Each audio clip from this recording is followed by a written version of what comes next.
Hello friends, নানান ব্যঞ্জনে তোমাদের সকলকে স্বাগত জানাচ্ছি। তো আজ আমি তোমাদেরকে একটা নিরামিষ রেসিপি দেখাচ্ছি। এটা ঘরের রান্নাই আর কি, রেসিপিও না বলতে।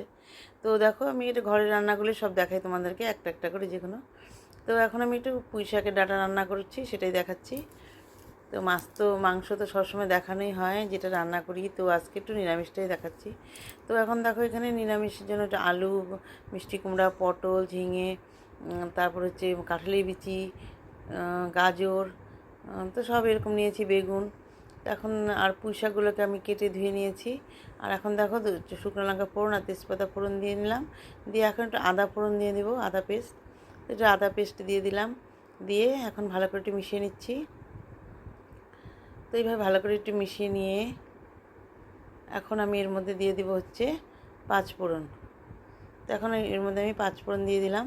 পাঁচফোড়ন দিয়ে এখন আমি এর মধ্যে সবজিগুলোকে দিয়ে দেবো।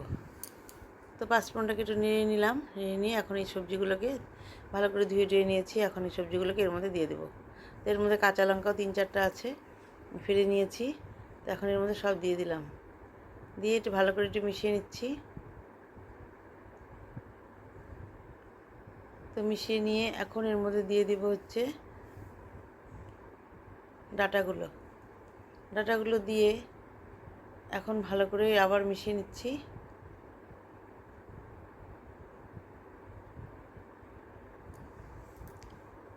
এখন এর মধ্যে দিয়ে দেবো একটু লবণ, আর এখন দিয়ে দেবো হচ্ছে হলুদ। তো লবণ আর হলুদটা দিয়ে দিলাম, দিয়ে আবার ভালো করে সবজিগুলোর সাথে মিশিয়ে নেব। তো পুঁই পাতাগুলো এখনও দিইনি, পুঁই পাতাগুলো একটু পরে দেব। সবজিগুলো একটু মজে গেলে তারপর পুঁই পাতাটা দিয়ে দেবো। তো এখন আমি এটাকে ঢেকে দিচ্ছি। তো কিছুক্ষণ পরে দেখো, সবজিগুলো একদম মজে গেছে। তো এখন এটাকে আর একটু ভালো করে একটু মিশিয়ে নিচ্ছি।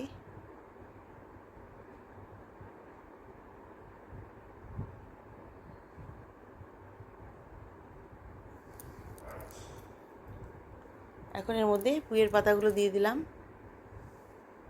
পুঁই পাতাগুলো দিয়ে এখন আবার ভালো করে একটু মিশিয়ে নেব।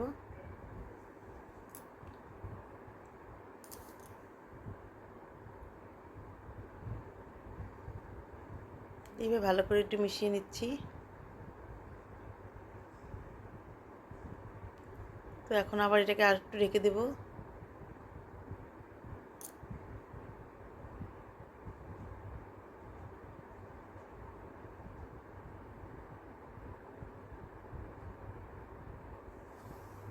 তো এখন আবার একটু ঢেকে দিলাম।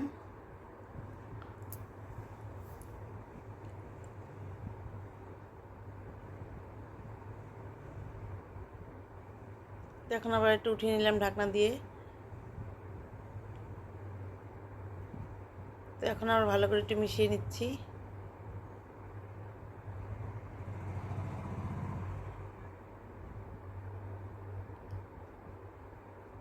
দেখো, পাতা থেকে অনেকটা জল বেরিয়ে গেছে। এখন এর মধ্যে আমি একটু জিরের গুঁড়ো দিয়ে দিলাম। জিরের গুঁড়োটা দিয়ে আবার ভালো করে একটু মিশিয়ে নিচ্ছি।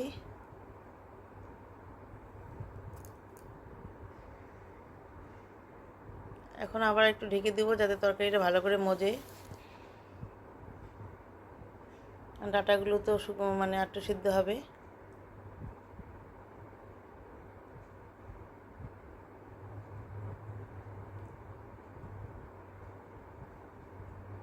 এখন এর মধ্যে একটু চিনি দিয়ে দিলাম। চিনিটা দিয়ে তারপর এখন আবার ভালো করে একটু মিশিয়ে নিচ্ছি।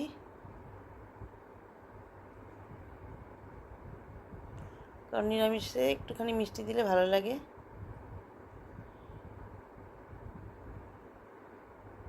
এটাকে একটু ভালো করে মজিয়ে নিয়ে এইভাবে আমার রান্নাটা বন্ধুরা প্রায় শেষ হয়ে গেল। এখন আমি আর একটু ভালো করে কষিয়ে নিয়ে তারপর আমি এটাকে নামিয়ে নেব।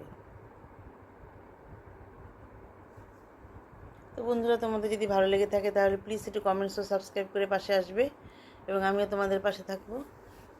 তো এইভাবে আমার রান্নাটা হয়ে গেল। এখন আমি এটাকে নামিয়ে নেব এবং সার্ভ করে দেব।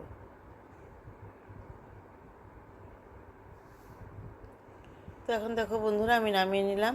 এইভাবে নামিয়ে নিয়ে আমি এখন সার্ভ করে দেবো। তোমরা বন্ধুরা তোমরা সবাই ভালো থেকো, সুস্থ থেকো এবং অবশ্যই আমার পাশে থেকো।